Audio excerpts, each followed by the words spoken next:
Okay, welcome back to This Is Fine, where in a world where everything is not fine. And I'm Sam. I'm Eric. Yeah, and we're here to talk about all the things that are totally not fine in the world today. And there is quite a bit of news that's happened in the last 24 hours on that front. Uh, Every time I wake up and open up my phone, it's like, oh my God! Like in fight or flight immediately. and I want to note, and this is something you and I have talked about many times, Eric. But we'll just be noting this over and over. I think today for the audience, that the actual goal, a lot of the stuff that they're doing, is literally like the end goal, not the like along the way goal, but the actual end goal is to make us freak out. So Oh yeah. we don't need to fall into their trap, but it's fun. It can be fun to like review this stuff, talk about how bad it is, and note where they are, screwing it up. But we don't need to freak out to like. And of course, all these things are bad, right? But we don't need to like contribute to the chaos and the hysteria by freaking out. We can just offer our analysis, and then talk about how to build power to take them on. Is Yeah. my No, take. absolutely. And Yeah. it's especially prescient in my house right now because my wife works in public health. And Yeah. in her words, it's like watching an entire field get decimated but before her very eyes, right? Yep. And public health is something that's kind of important, right? Just a bit. And just a bit. And we're going through like this bird flu epidemic. We have all these things happening, and we just have to decide like whether we want people to live or die from smallpox again. Yeah, right. Like if you go back to like the foundations of the theoretical foundations behind underpinning uh the like the people who say that the government should exist, right? Like Yeah, that we should have a government. The theoretical underpinnings underneath that are like, okay, what are the areas where the individual acting in a way that they're not like acting in concert with a larger group is going to lead to an inefficiency or something like a tragedy of the commons, some kind of Adam missing out said. on right. Like what are the places where where only through collective action and through mandating or regulating, governing people's behavior, offering incentives on people's behavior, can we make sure that sometimes things like some kind of threat doesn't spiral out of control and like lead to massive death or destruction. And then like what are the places where we can like supercharge positive outcomes in the same exact way, right? Like by like for example, like national parks, right? Like if we didn't have laws mandating national parks, then settlers would just move in and take that land. And we want to make sure that there are still areas of wilderness in the United States. So, like, we have to have a government protecting those parks, right? Like that type of thing. You can extend it to as many things as you can justify. But that like public health is like one of those clear areas, right? Where like during I think there was like a big misunderstanding a lot of people had with like when the public health officials were talking and like giving guidance, the purpose wasn't to protect the individuals who were hearing that guidance, though that was the end goal. It's actually to make sure that to shape people's behavior so that the public health system in the United States could continue to function. It didn't get overwhelmed, because if that were to happen, then everybody who gets sick was going to die. And so people are like, well, they're giving us guidance that like isn't going to help me as an individual. It's going to help the country. Yeah, duh. That's exactly what they're doing. They're trying to make sure that the country's health system didn't fail, because the health system in a pandemic is the most important thing that you can have being functional. So, like, I know I'm talking to the choir here, but like, this is like a really core thing that in an age where disease can spread really, really fast, that we need government intervention, because if we don't, then the next time that there's a pandemic, and if the health system collapses, then it's not like last time where people were like in their houses for a little bit. It's like you literally can't get to a hospital if you're sick. Like it won't even be an option for you, and you're dying in your home. You're dying in your home, or I mean, next time the pandemic might be affecting children. Like we just don't know, right? And we Right. need to be able to like be on top of it. And it's every single dollar that's invested in public health has a return, right? In terms of people not using emergency rooms all the time and driving healthcare costs up for everybody. Like the things that everyone complains about in their everyday life about how expensive things are. Well, these are the things that actually keep the costs where they are. Right. And if we just cut them all, it's not going to be beneficial to the bottom line, right? It's not going to Yeah. help us. My favorite ones that they're cutting are uh like FDA regulations. It's like, okay, so I guess you want bread that isn't even edible anymore, but they just hide the ingredients that aren't edible. Like, Yeah. what, How does that what go do you, with Maha? yeah, what do you think is going to happen? What do you think is going to Yeah. happen when they It's kind stop of sawdust mandating? bread. Right. Like I love the Make America Healthy Again people. I actually I'm I'm a spiritual guy, and a lot of those folks are really spiritual, and I connect with them, and they're like their heads in the right place. They don't like the factory farm, Mhm. industrial farming system that we have, and that's totally reasonable. But like if they're like taking over HHS and getting rid of FDA is not going to stop the factory farm industry. No, it It's just going empowers to make them. sure it gives them even more of what they want to make people less healthy. So I don't know what they're planning on Well, doing. it's all about personal choice and people understanding Oh that yeah, they are going to read the ingredient labels and yes, of course. We understand what's good for them or not. And I don't know, I yeah, barely read. Like when my wife starts reading me ingredient labels, I'm like, don't tell me, I don't want to know. Like yeah, same here. 8,000 calories of sugar. Like I'm like, ignorance is bliss. Yeah, same here. Right? Yeah, we'll give people the freedom to choose between two jars of peanut butter at the grocery store, both of which are made with half artificial ingredients that aren't even peanuts, because there are no regulations and there will be no labels on them that will have no idea what's in them at all, and they'll be able to put whatever they want in there. They'll call it peanut butter, but we won't actually know if it's peanut butter or not. We don't actually know if it's peanut butter. I remember one of the things that I learned in like middle school that this like shocked me was that like they have standards for how much rat shit can be in peanut butter, right? Right. And it's like 1 part per 1,000 or something like that. So that means that every 1,000 jars of peanut butter is an equivalent of a jar full of rat shit. Right. But only one jar Only of one, ratchet, only not two, not two.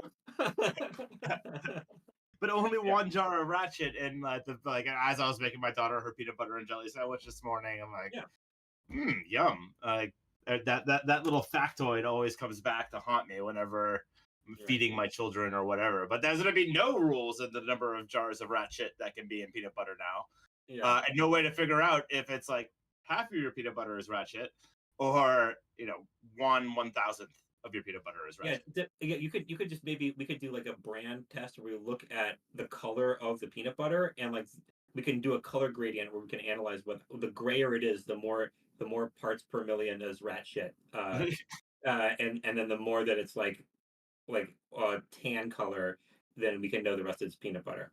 Right, But or peanut butter, or mouth shit. I mean, I'm not or, sure if the yeah, regulations have been yeah. written. If it's all rodent shit, or is it just like That's a good point. Maybe we can put some mole shit in there, or some like no? voles, maybe squirrel shit. Like, let's see. I mean, at least squirrels are eating like nuts, right? So it's like mostly nut butter, anyways.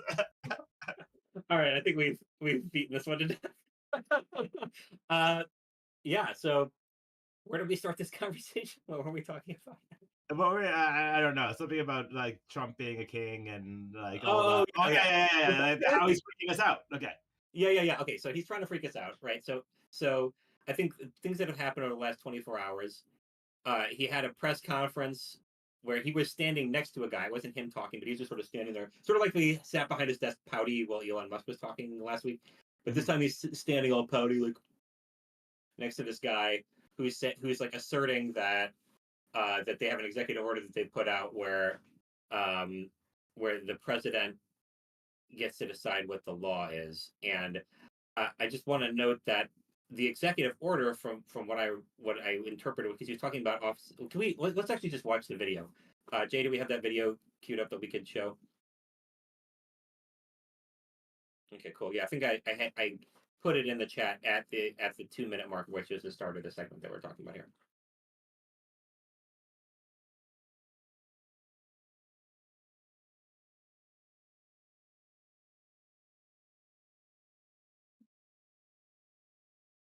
to examine ways.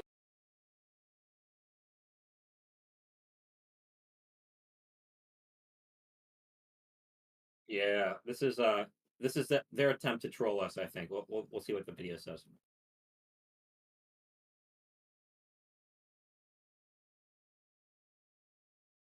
Ways to make IVF and other fertility treatments more affordable for more Americans. Okay. The second item that we signed was a presidential memorandum imposing radical transparency requirements on government departments and agencies in keeping with President Trump and the administration's broader commitment to governmental transparency. What this presidential memorandum would do is require, as waste, fraud, and abuse is uncovered, as programs are canceled, and ultimately as taxpayer dollars are saved, this presidential memorandum would require departments and agencies to make all of the details of that freely available to the public.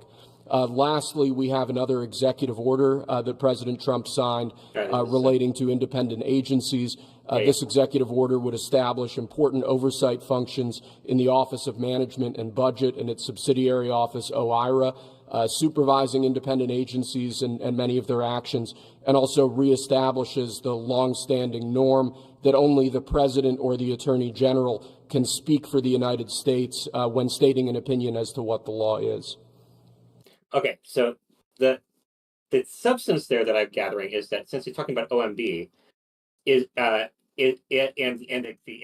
relative independence of agencies, because I think that this is sort of Office like of Management and Budget. Yes. Yeah, Office of Management and Budget. This is a like an assertion that people in the executive branches who lead the executive branches, that they don't have their own authority that is not derived from the president. And like I think that there is some like disagreement among government like people who work in government about whether that should be the case or not. But I think it's within the Republican Party's current mainstream of thought, such as it is, that there should be like a direct line of authority to the president.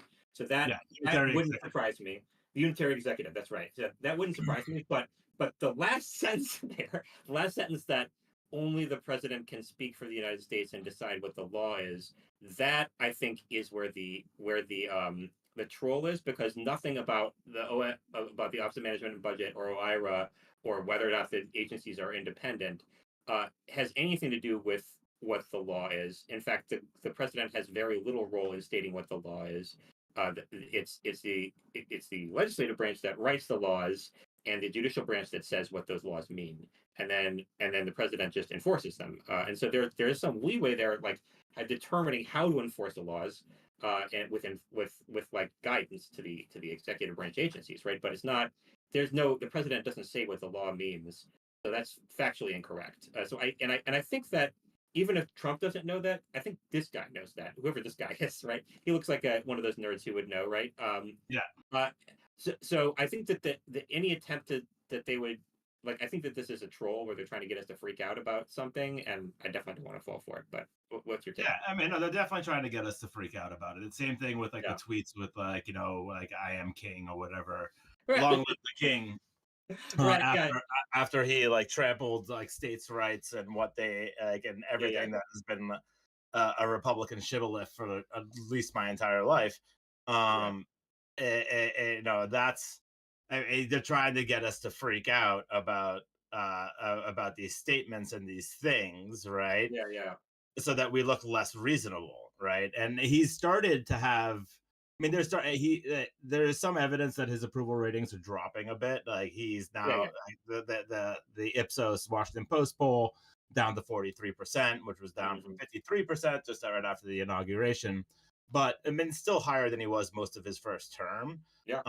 And I think that he's not really losing his voters right now, right? Like there's a little bit in the middle that's still that is unhappy with what's happening and what's going on, but they're not really paying attention closely.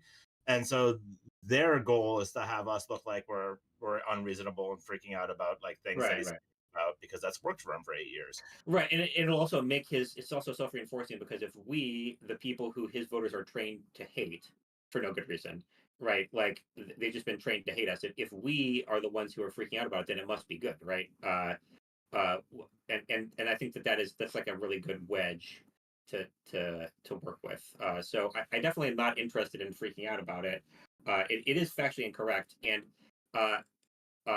so we'll see how that plays out. If he tries to stay with the laws, we'll see we'll see whether the courts hold decide that they want to continue to exist or not as part of a constitutional republic. Yeah, and I think that I mean, like I say, like I have many opinions on John Roberts and like Amy Coney Barrett, but at the same time, I don't think those two are like haters of the Constitution, right? And nor even Kavanaugh. I think Kavanaugh also probably would want to maintain a constitutional republic.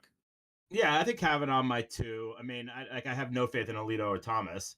Or Gorsuch. Gorsuch, right? Like they're ideologues, and like Gorsuch is a libertarian ideologue at that, right?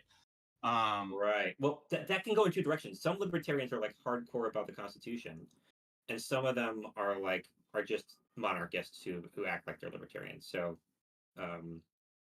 yeah.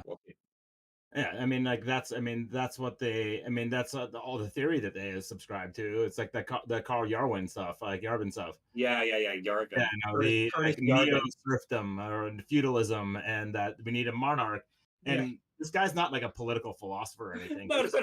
No. He's a computer engineer, right? So I mean, go ahead. He's another example of what I criticize in our party is that leading with the data and putting the data people in charge of everything means that we don't have enough emotional intelligence, right, in our campaigns.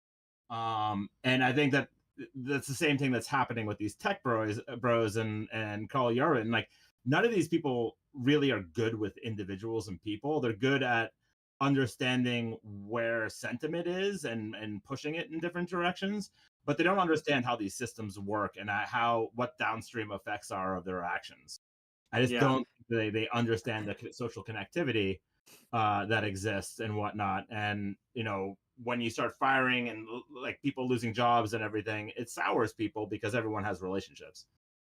Right, and I think it's really important to note that this guy Curtis Yarvin, if you ever look him up and Google him, you can see he's probably one of these guys who like really had a hard time early in life, and because he's just like so, he's like not very socially apt, and like that leads people in a lot of weird directions sometimes, and I just like it seems like there's always been this sort of like as long as I've been alive, this is like I don't think that Trump's actually anything really new. I think he's actually showing himself to be literally just a continuation of the old. Like what he's doing right now is he's capitalizing on long-standing conservative priorities instead of creating something new.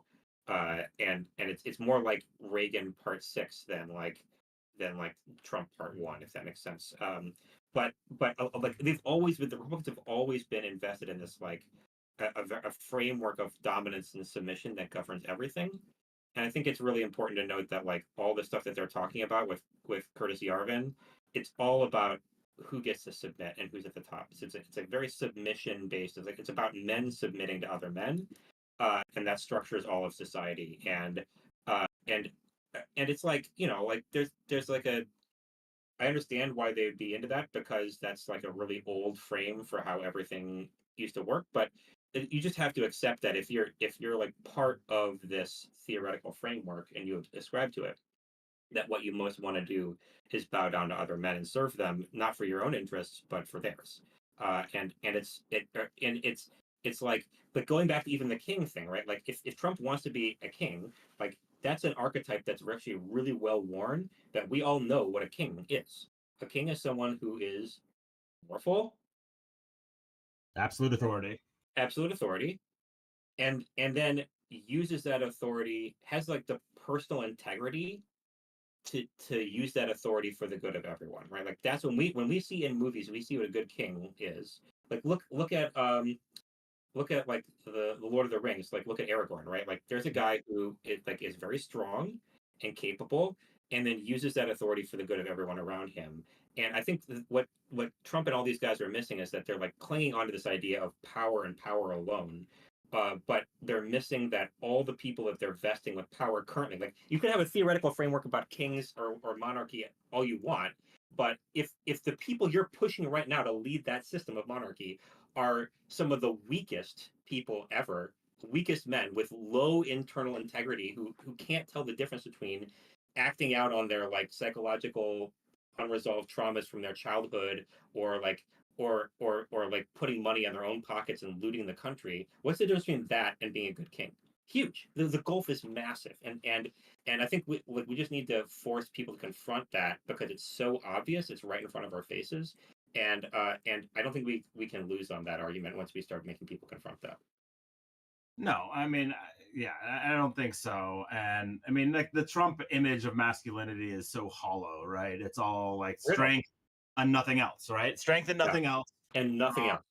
And nothing else. And like I keep on, this going to like old movie, like Schindler's List, right? Like that moment when like he's talking to the Nazi, and and he's like takes a habit of like shooting Holocaust victims from his window if they do something wrong. And he tells him that forgiveness is really what strength is. And so he couldn't practice it because he needed the feeling of instant gratification and power. And so he still continued to kill Jewish Holocaust victims. And it's like, their version of masculinity is the version of that Nazi that like they need to feel powerful and crush. Right. And we've been here before. Like it's not like the world hasn't tried this, right? It's it's like all of the 1800s and pre-World War II Europe, right? Where it was strong do what they will, and the weak accept it, right? And that's sort of what this idea is, right? And the idea is like strength is right, and economy doesn't really matter. And why would he turn towards a $2 trillion market in Russia and destroy our relationship with a $30 trillion market, right? Which is the EU. And that's the EU, And like, Russia is like a gas station with nukes, right? But Trump sees like Xi, Kim Jong-un and Putin as people that have complete control over their countries and therefore are powerful, right? Strong, whereas he sees European countries as ones that are pluralistic and weak and have all these like socialist commitments, and people have better lives and blah blah blah blah blah. So he doesn't really have much use for them because he can't deal with those elected leaders because they don't necessarily control their populations, right? Right. And so whereas like he sees Putin as like strong, and like you deal with him like you're dealing with the person who's actually in charge. And I mean, he's a real estate developer, right? And not like an actual leader. But I think that's all an illusion, right? Like in reality, it's all government is kind of like a fake thing that we like. Not government isn't fake, but like the idea of leaders is something that we like prop up and create with like legitimacy, right? That they're like legitimate executors of authority, and that's all like, it's not that it's fake, it's just created. It's like a fiction that we brought into reality. And so like it's important to realize it's important to recognize that like actually in reality, in the real reality, nobody's in charge. So it's all like it's actually more about like leadership is actually more about helping people to feel like someone's in charge and in control than it is about actually someone's being in control, because no one's actually in control of anything. It's all fake. But so like from that perspective, for the people who are like really need to feel like someone's in charge, of course it's going to make them feel good to have like a strong man who like gets it, like his word goes, right? But it's important to realize, if you look back the last few thousand years, the least stable and most brittle systems, the systems that are most likely to result in collapse and instability and chaos, are the ones where there's one person at the top, right? Like, and the ones that are most likely to survive for hundreds or thousands of years are the ones in which there are really strong institutions that any individual leader has to like bow down to the institution and conform to it. Those are the countries that are those are the societies that are the most stable, the most secure, and the longest lasting with like successive generations of stability. So like it's counterintuitive, but like those are the facts. and so if you're actually hoping for a quote unquote powerful, strong, unified leader, what you're hoping for is instability and chaos within your lifetime. More instability and chaos as that person dies or fails, and then there's a succession war, or like a popular movement rises up to take them on because what they're doing is inherently unjust because they have no way of knowing what's actually in the best interest of the public because they're become progressively more out of touch the longer they're in power, and the less that they have, the less need that they have for dealing with constituencies, the more out of touch they're going to get. Yeah, the founding fathers recognized this too, right? Like, that like an uber powerful executive, it leads to ruination because what happens throughout history with the strongmen is that they get surround themselves with yes men or people that aren't going to challenge their authority because they don't like that, right? And then disasters happen because nobody's willing to challenge conventional wisdom. I mean, Chernobyl in the Soviet Union, right? Which is another show that I just rewatched, and how much worse that was made by the fact that they didn't want to admit or say that anything went wrong. So it took a very long time to get on top of. And then, by then, like the whole area and region was a wasteland, right? And it just, that's what happens. How about how when Hitler's Germany invaded Russia, Russia didn't actually respond for the first 2 weeks because as soon as he heard about it, Stalin was so depressed that he went into a drunken stupor for 2 weeks, and without him, they literally couldn't operate to mount a defense, right? Like so, like that's what we're asking for. Like, what if Trump goes into a depressive what if that like strong man is removed from the equation? He's a single point of failure for all decision making. It's insane. It's insane. It is insane. Well, we have President Musk. Especially when we're dealing with people who have extremely low personal integrity, who have no they're just acting out their like most base impulses on the world stage for all of us to see because they're narcissistic enough that they want us to see it happening. It's so bad. But people also love it too. I mean, people love the showmanship. I mean, it's again going back to that, like everything is content to them, right? Yeah, right. Everything it's meant to be to drive us being angry and then shooting 10 tweets on Blue Sky, Twitter, like whatever, and reposting all this stuff. And to them, it's there's no negative press, right? And as long as they're controlling the attention, that's right, they win, right? This is something that I think a lot of people miss who don't work in politics. That the most important thing is not the message. Actually, I think a lot of political people don't miss this as well, right? The most important thing is not the message. If you're a communications operative, your primary job is not to determine the message. It's to try to find a way to talk about the thing that you want to talk about that advantages you and disadvantages your opponent, right? Mm-hmm. It's not about like the message is important, right? But Contrast, it's not the most right. But it's not the most important thing. The most important thing is your ability to create the conversation that you want to have. Like I remember during the 2012 campaign, which was like the most effective presidential campaign I've ever been involved with. And I say effective, I mean 2008 was more like a higher note, but we were so like the culture was so far with the Democrats that even if we had run a poor campaign in that race, we probably still would have won, right? In 2012, we really needed to work. Like things were bad, the economy was bad. A lot of people felt that way, right? And so it was like a really hard race to win, and it was so effective, right? Like basically every week, I remember because I was working at American Bridge at the time. We were like a super PAC that was, trying to help Obama win second term, and every week Mitt Romney and all the people who worked on Mitt Romney's operations were like trying to get us to focus the economy, like trying to get the press to focus on the economy, get a narrative going on how big the economy was. And every single week we were trying to come up with a distraction for the economy. And it literally didn't even matter what it was. If it's anything but the economy, it was a win for us, right? Like, even if it wasn't something that increased Obama's popularity or like netted him votes, we were still like, okay, great job. We didn't talk about the economy this week, right? And so I think we've progressively lost some of the really smart comms folks who were thinking that way of like counted it as a win if we were fighting on the battlefield we wanted to fight on instead of the battlefield that the opponents wanted to fight on. And it's what's missing from us right now.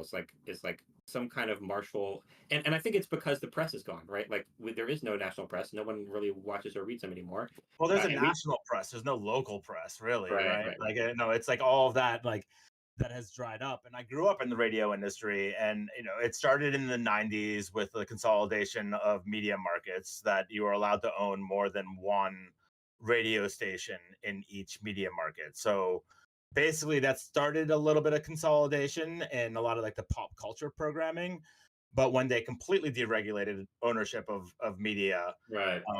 in the late '90s, and that's when Clear Channel came about and started, and Sinclair and all these big sort of megalith corporations that own how news operates in our country. So like with that, so local radio stations went away. The internet changed the economics of newspapers, where they all had to go online and then compete for advertising dollars there. And so they started to not be able to generate as much advertising. And so like, Right. I'm from Massachusetts, and so like, you started losing like the Attleboro and Northampton and like smaller city newspapers. And then you're reduced to less and less and less and less, right? That is all behind the paywall because they need to make money somehow. So the common source of information is just gone, right? Of local information is gone. So Right. everything has become that local village square has been replaced by Facebook, right? Where like, whatever cousin cousin Johnny says is what's true. And so that's where people are seeing information now, is in this national square, and there's nothing really tied to local. And so, and I think that's part of the issue of like loneliness and like lack of connectivity, and the frustration people here is or feel is that there's no local connection anymore, right? Like what's the glue that's holding our communities together? And like the common source of information that people are getting, and it doesn't really exist, right? Like, there's like, that's we become, in some ways it's gone from like localities and municipalities being the things that like all politics is local, and that still holds true, but it's more like how people feel in the current moment, right? And that has national implications. So I think that what the left and other like, or like whatever populist movement's going to replace like the monarchists of Trump needs to do is figure out how to organize nationally, or get our messages out nationally and then transfer that locally, right? Like how do we like create national communities that are focused on doing things at the local level, is something that I'm really interested in trying to figure out. I mean, just like that was my history with ballot cure campaigns, was building national groups of people that were focused on something happening in an individual state or even municipality or locality. And so if you can do that, maybe we can start to reconstruct that cultural connectivity at the ground level, right, through using online communities.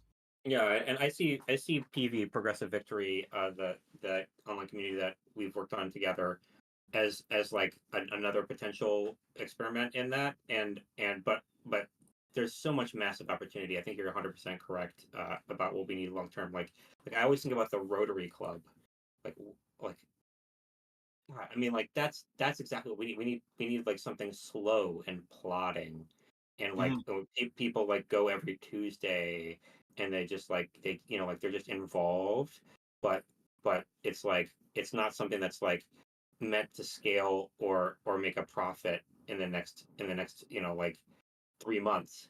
It's there in order to just be like a place of engagement where people can connect, and then they can do whatever they want with it over a long term, where people fit their engagement with these local institutions into their lives, around their lives, and maintain connections with each other. Like that is I feel like that's actually the opportunity that we have, that is totally I'm obviously we're working together for a reason, but I'm 100% saying here.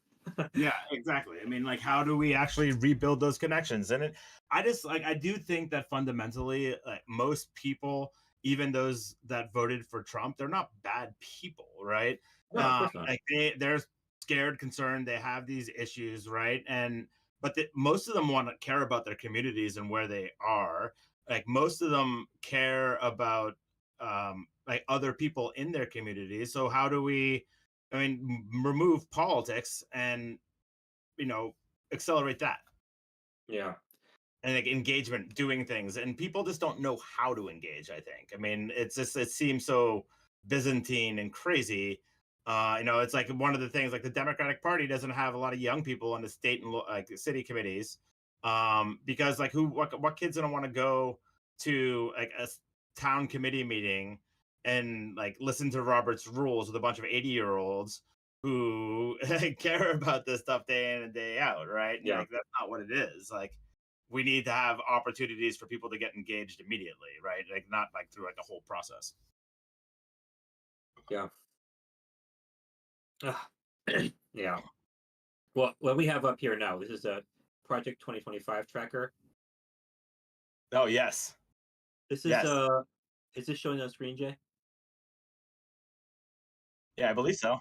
Okay, cool. The Project 2025 tracker, this is, I guess, like a tracker that someone put together on what like on their progress toward the stated goals of the Project 2025 that they published, that the Heritage published, Foundation published, right? Yeah. Yeah, so so I see they had 293 goals and they've done 82 of them, and they've got 38 in progress.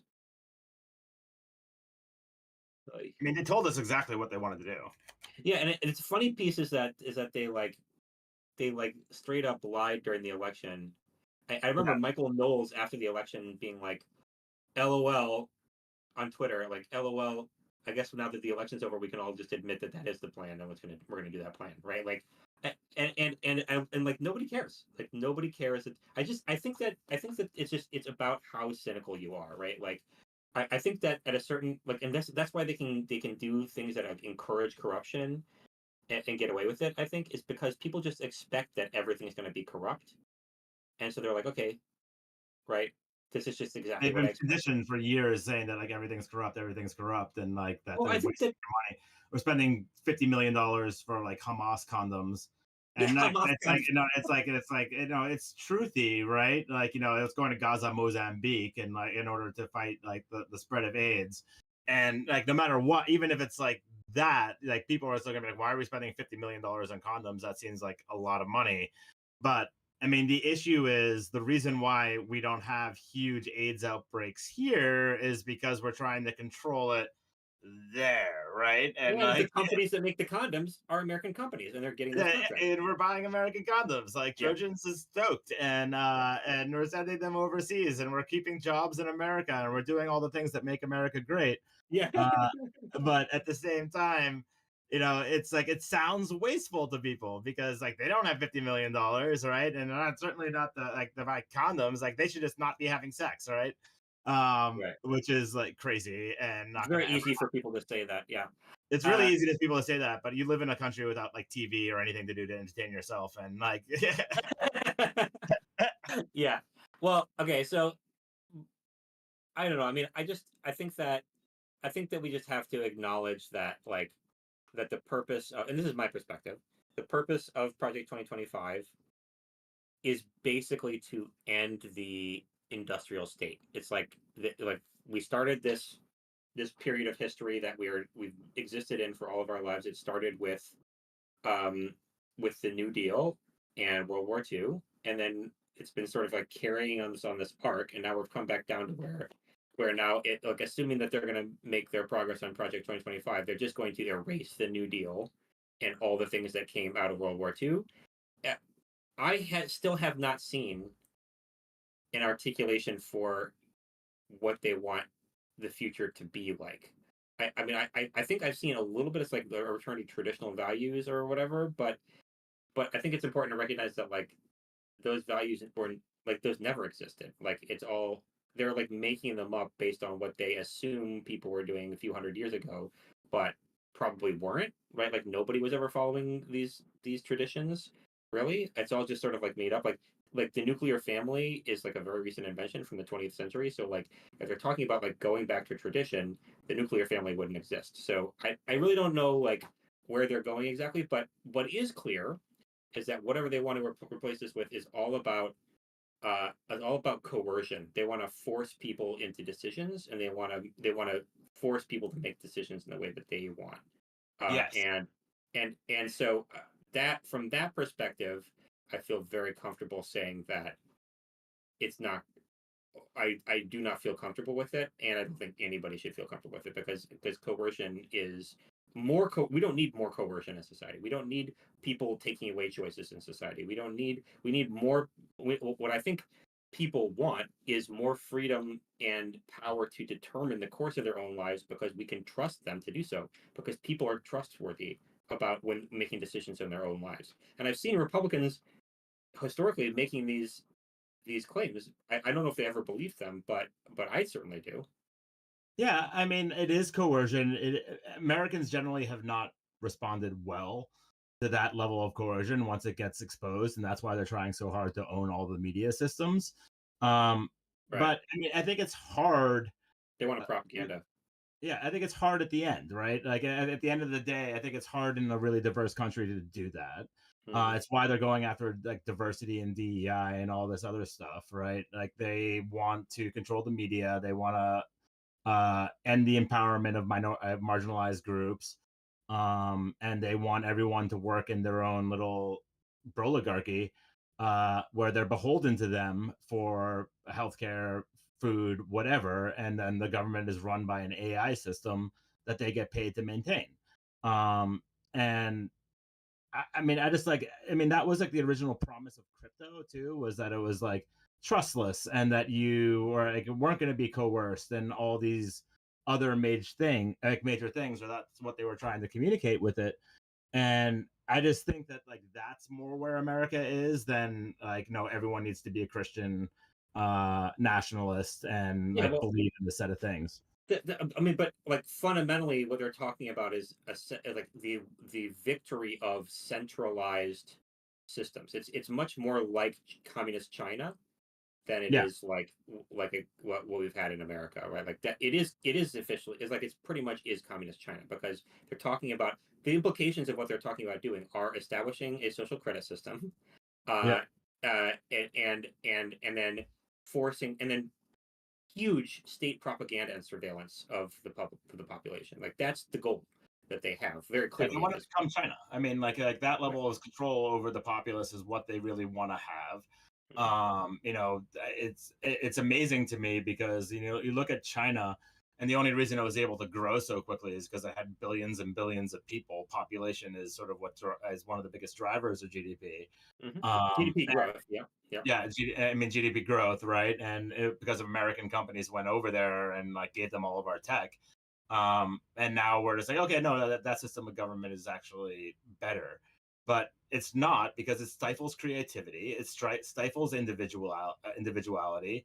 I mean, at the end of the day, while they're calling Democrats socialists, they're the ones that sort of want to It's like ironic. instate a communist regime in some ways. I mean, it's like insane. It's ironic because I think what I've heard over and over from when I've interacted with conservatives online, not like the leaders, right, but the conservatives online, it's been like all about trying to prevent a communist takeover, and I feel like it actually in some ways was like a Trojan, like the Trump campaign with Elon Musk was like a Trojan horse for the establishment of communism in the United States, but like a traditionalist communism as opposed to like a secular communism. Yeah. And I think that it's interesting. I think that I think a lot of Christians would be comfortable with. I mean, this is why they called it the National Socialist Party in Yeah, Germany. it was an answer to communism, right? But it was Right. still like stealing money from like Jews or like other people that were outside of the mainstream of society in order to pay working class Germans, right? Right. And transfer wealth from these out groups to the in groups, right? Right. Yeah. Still And transferring wealth though. yeah, and I mean they're trying to do that still by just like eviscerating the professional classes, and like I see also public health and like foreign aid and like all these Yeah. things that are seen as outgrowths of like liberal economic order. Um, and that's like you crush like the professional class, and everybody is a worker for Elon Musk now. Right. That the goal is to force people to become dependent on their employer and become slaves to the employer. Yeah, exactly. And that's not, I mean, that's not what makes America great. America is great because like our creativity, our ingenuity, like the go-getters, and like the people that didn't go to college and started a multi-billion-dollar business, and like that is the opportunity we all love, right? And we all want to like that's what we talk about when we talk about freedom. But what No, the that what the is outcomes of capitalism. yeah, That's capital. it's capitalism, but like like a market economy that works for everyone, right? And what we're replacing it with is less choice for the individual, It's like not less capital. ability to do your own thing. You're gonna have to be in like one of these giant corporations or whatnot that's completely at the whim of the state. That kills creativity, that kills innovation, and latches us to whatever the next like future dinosaur will be, and it makes it easier for us to be overtaken.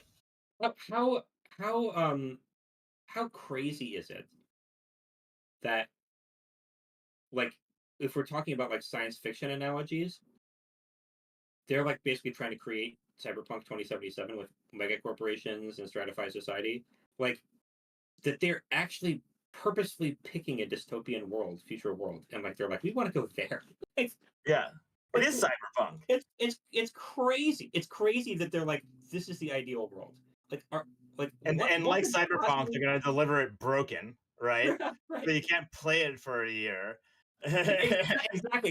It's like it's you know. So then you got to review bomb the game, Yeah, and then you exactly. got to have a whole you got to fight with them. But in the end, they have to keep you coming back because they're the only people who could produce the game because they own the IP, right? So it's like it's Yeah, actually after Phantom quite Liberty. analogous to what we're talking about. It's like the actual production and marketing of the cyberpunk game is very similar to the establishment of a cyberpunk world in reality. Yeah, the parallel is like uncanny, right? Like, Yeah, I still gotta play like the Phantom Liberty content and stuff, but the yeah. I got sidetracked by Baldur's Gate 3, like an actually well done game. Yeah, right. And yeah, and then like sooner like and you look at the reaction from the industry when Baldur's Gate 3 comes along, they're all like, Shh, stop making a good game. Come on. I know. I thought the deal was we're all making bad games on purpose, right? Like Like, how, isn't that how what are we're you doing? gonna monetize all your players forever and ever without like battle passes and the like Yeah. and whatnot? And then it's just like that's I mean, that's the goal. It's like make more money, right? Like make more money for Right. the people that are in charge. Like use AI to replace developers. Like make sure that there's no unionization in gaming. For this $1 billion industry, that like And trick the working classes into fighting against each other because then they can't challenge the power of the oligarchs. yeah, exactly, exactly, and that's what they're trying to lead us down right now. That's why like the king They're stuff doing like allows us to fight with each other about whether yeah, he's a yeah. king or not. Exactly. Right. And like meanwhile, like our future is being stolen, whether we fight while we fight about that kind of stuff. And I don't know. I just feel like on the internet, there's definitely a feeling of question everything, right? So I Mhm. don't know. I feel like we should be questioning their moves as much as we possibly can, and like understanding that this is in service of their own bottom line. Yep. It's all about them and their personal profit for their families that they're trying to steal wealth from us and siphon it to themselves. That's it. Exactly, exactly, and they don't need it. They're like, like, why do you need $400 billion? Like, what are you gonna do with that? Well, again, so I'm really into the psychology of this. I'm going to go back to the low personal integrity. The reason why they're not actually kings. If they had high personal integrity and were able to handle the tremendous weight of that authority internally as men, we wouldn't be having this conversation right now. But these men are so weak that they have no idea. They're not even aware of the difference between what's good for them and what's good for the world. Even though it's to anybody else, to any of us, it's obvious. And that's how you know that they're bad leaders. And they like I think the thing that is really important here is to meet people where they are and have real conversations about these things, because nobody wants to be turned into a cog in the machine. I think the biggest problem that men have right now, specifically men, but everybody, right, is that they feel like they're cogs in the machine who get used up and spit out. And it's really important to recognize that what the Republicans want is they want to create a state where you serve the state, not the other way around. The state doesn't serve your interests. You are there in service to the state and the state's interests. And that's really dangerous. That is You're just really, cool. really, really bad. And I think it's anathema to what every free human would want for themselves and for their families.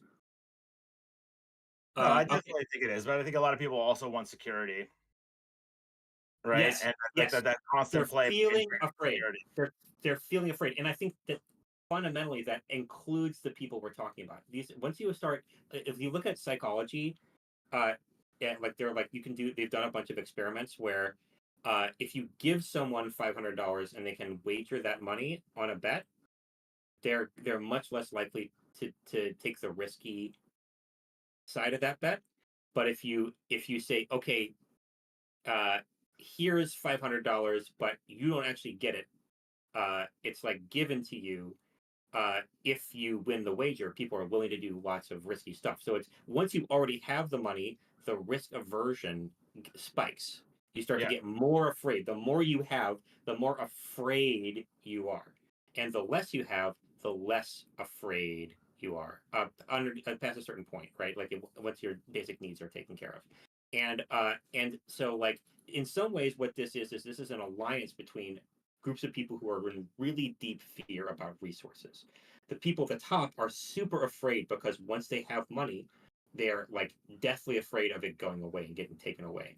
And then the people at the very, very bottom who are resource poor and in survival mode, barely surviving, are also afraid and worried about resources. And so they can form a political alliance really, really close and really easily on fear. And the people who are like generally doing fairly well, but maybe are a little stressed, a little under pressure, in society are like not part of that deal because we're not in survival mode. We're like in a position where we're like vibing and thriving to a certain extent, even if they're trying to put the pressure on us right now to make us feel stressed so we get afraid. But I think that the actual project that we have right now isn't even a political project. It's actually training ourselves to be less afraid and less susceptible to fear created in media. And if we do that, we're going to win. That's definitely part of it, and I think that we need to make ourselves less afraid. And I think a big part for the Democrats is that we need to have thicker skin, right? Yes. And like like not engage on every single argument, right? And look past things and figure out what our actual goal is and where we want to go, and focus on that and build the structures and institutions that will allow us to get there, and not so much on like what is happening in every given moment, because like, we're like in a reactionary stance, right? And then we're getting to every issue second, and we're not participating in debates because we don't like the language people use. And I mean, the reality is that we're all, we're in this to try to make people's lives better, and like we have to keep that as our goal and not necessarily like all the other shit. Yep.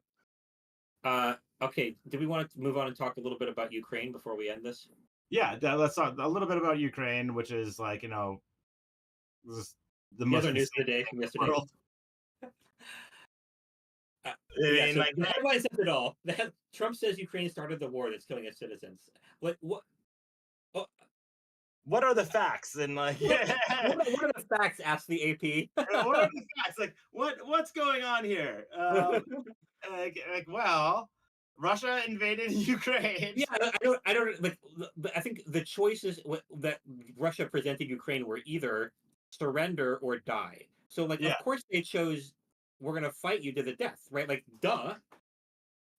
Like, that's what every human would do. Like, and Trump is saying, oh, like, didn't he say, oh, I would have like facilitated a deal that would have led to them, like what would like think about the movie Braveheart. Like, would Trump have gone to Mel Gibson and been like, bro, like, give up at least some of Scotland, right? Like, yeah, the southern part. Like, nobody really likes that part. There's a lot of midges there, like, And no, that's not. This is our country, right? And look Yeah. at all these things that we negotiated and whatnot. But Yeah.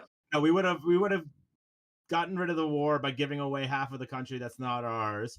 I mean, this has played out before in Vietnam, for us, and Yeah. it's I don't understand how they think that, okay, so Trump and Putin come to a deal without Ukraine and Europe. How is that deal going to be enforced? Yeah, I don't even know. They won't. It's not. Uh, it doesn't really make any sense. It's. I also just note that it is against U.S. interests for any powers to unite land in Eurasia. Like we want Eurasia to be divided if we want our fundamentally, U.S. interests are served when the rest of the world is politically divided, and we are like facilitating the division. Like that's why NATO exists, because Yeah. we didn't want the USSR to dominate Western Europe. No. Because if they had, then they would have been able to possibly dominate China and India as well if they hadn't had to worry about their western flank, and then the U.S. would be in a strategically poor position. So, there are a lot of good reasons to think why, why we would want Russia to not be expansionist for our own interests, just fundamentally, and we're not even our boots aren't on the ground, right? It benefits us if Russia as an aggressor starts running out of men. I feel for the Ukrainians, but it doesn't matter to the U.S. strategic interests whether Ukraine continues to exist. What matters is that Russia keeps losing manpower there long term, and that seems to be happening. So I'm not sure why Trump would see it as advantageous to anyone except for Putin that that that there be a deal. I just think that, again, I think this sort of goes back to what you're talking about before, where Trump is fundamentally misunderstands the nature of power and thinks that if someone appears strong, they are strong, but in reality, that strength is very brittle and usually ends in the death of the system that it perpetuates.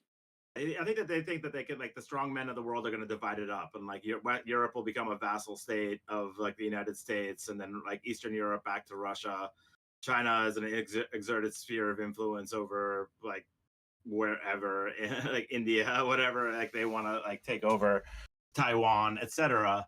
And that's how they fundamentally view the world. And again, in the past, when it was dominated, it was just constant warfare. Yeah, this isn't how things lead to peace, and it also what they're talking about is in agreement with people having less freedom in the world, right? Just fundamentally, all people less freedom, right? Yeah, fundamentally, everyone is less free and whatnot, and yeah, I mean, I just think that yeah, it doesn't make any sense, and we're also, I mean, we're facing a lot of huge challenges, so I understand why people are scared, right? Climate change is an existential threat. All these wars all over the world seem super scary, and yeah, so I understand why people are afraid, and I think it's on the Democrats or the opposition to actually talk to those people and bring them to our side and not write them off. Yeah, and I think it's also important to note,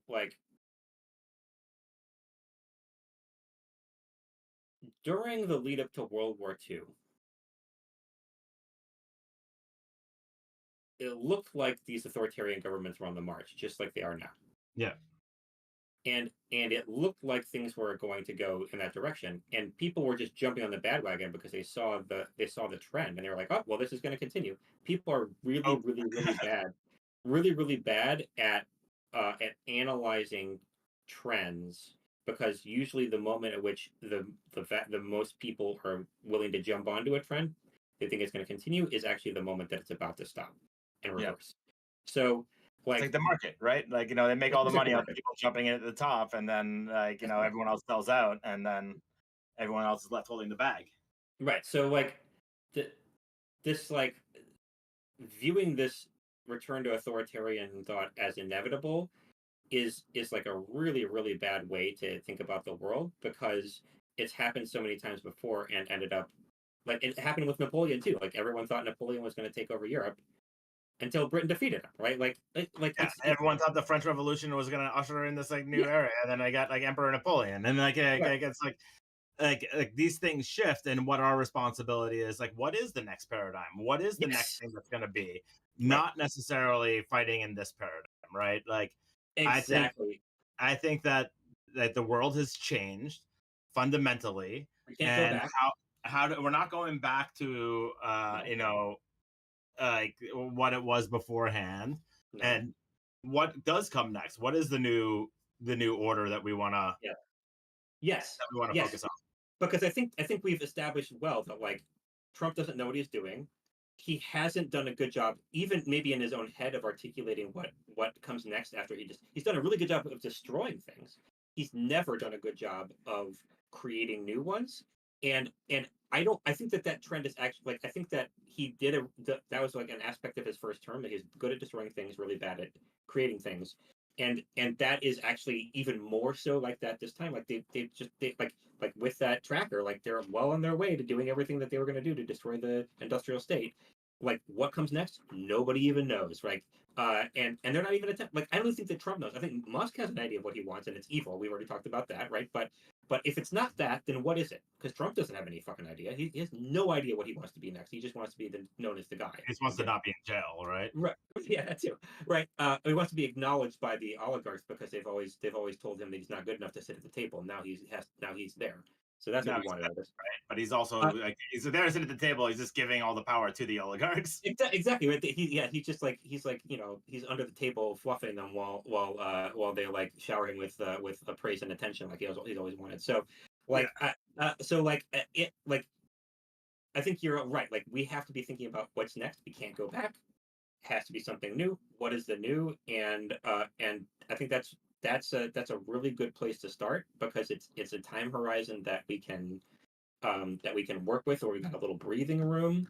Because while all this is going to take some time for this destruction to work itself out, right? So, and we can start planting the seeds now of what comes next, and knowing that like they've already exposed huge fissures in their coalition, right? Like so massive. Like look at even before they even took office, right? Like all the disagreements between their base and Musk, all the disagreements between the influencers and the people in control, all the disagreements between the blocks of voters. I mean, still saying that Musk is a parasite and like it's like nothing but to the movement and everything that he wants to see. Right. Like we'll see what Bannon does about it, but it hasn't been very much as of late. Not yet so far, and but like this is like these people don't actually know what they're doing, and they're not, I was actually quite worried when Trump came in that maybe he's like smart enough to actually address, for example, corporate power, but he's like doesn't either is not smart enough to realize that that's not done yet, or like doesn't actually care. Either way, like there is such a massive opportunity there that's just lying there waiting for someone to pick it up, and nobody's picking it up right now, not even the left. Like I don't see the left talking about corporate power right now, not largely.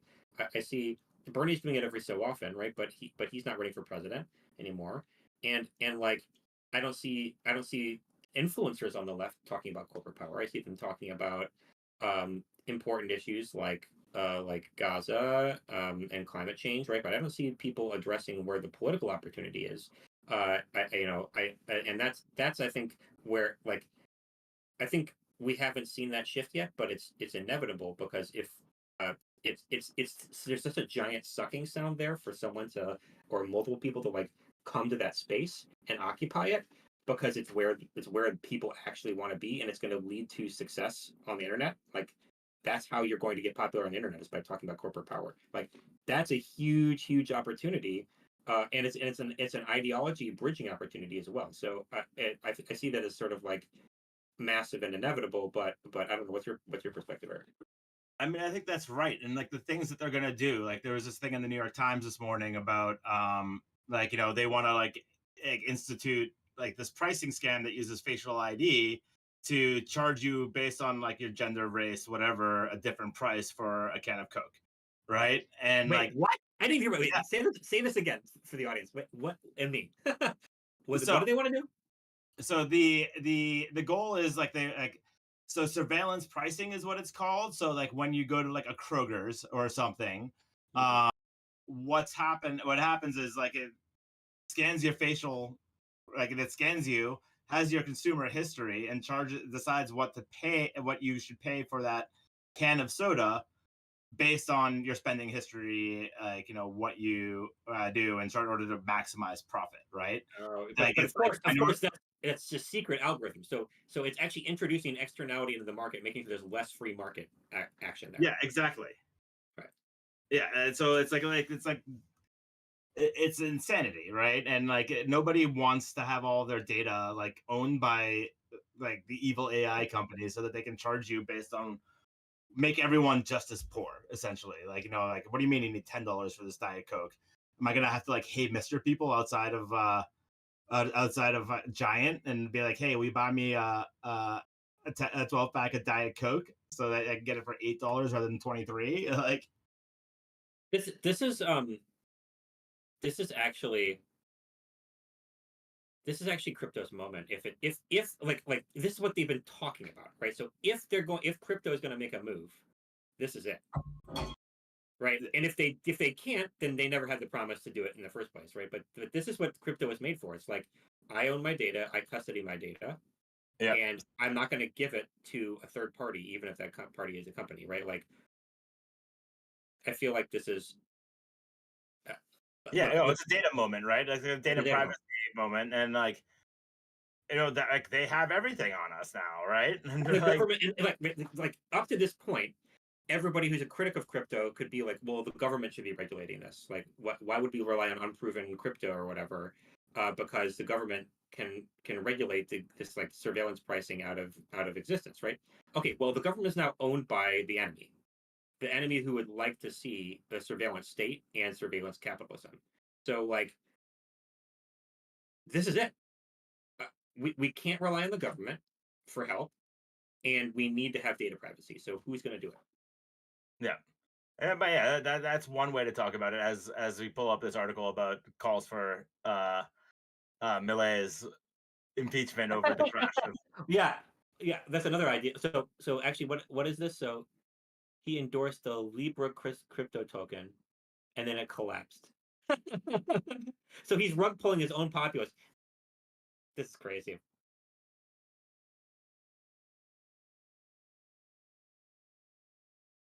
Oh my god, so dumb. I know centralized. But this is why I think this is an important moment for crypto, because if crypto just buys into these like kleptocrats who are literally just trying to scam everyone and buying into the scam as the organizing model for society, then yeah, crypto is going to end up being a failure forever. This is actually the moment. If crypto wants to prove itself, this is it. We'll see. We'll see. We'll see. Can it like actually self custody data and make it so that the government can't like monitor us and everything that we're doing? Yeah, well, they can monitor us all they want, but what if I choose to not go any place where they can monitor us and purchase things using systems where all the data generated goes to my account and it physically doesn't end up in their hard drives at all or their server. Their cloud. Yeah, so I don't have to go to a grocery store. I really think that this is like we're at a moment where structures in society are going to change radically. Like I think there's a lot of people like they believe that we're completely dependent on centralized models for everything, and we're going to have to see whether how dependent we are and how much we can opt out of everything. Like I'm ready to like not use a phone that much anymore. I'm ready to like I'm not interested in giving away anything, giving my attention to anything unless I've chosen it really proactively.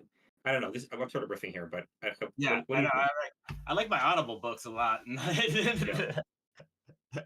My Dungeon Crawler Crawl audiobook, which I just slowly working my way through. Yeah, which I love. It's very addicting what we've got in the palms of our hands. But I know it's like my kids come home and they're just like straight to their iPads and like playing Roblox and whatnot. I'm like, come play Fortnite with me instead of being in like the Roblox world. And they're like, no. No, like, I don't want to play with you, Dad. Yeah. Okay, well, anything else that you wanted to talk about today, Erik? No, I mean, I was thinking about bringing up like the digital organizing and the offline Oh, organizing.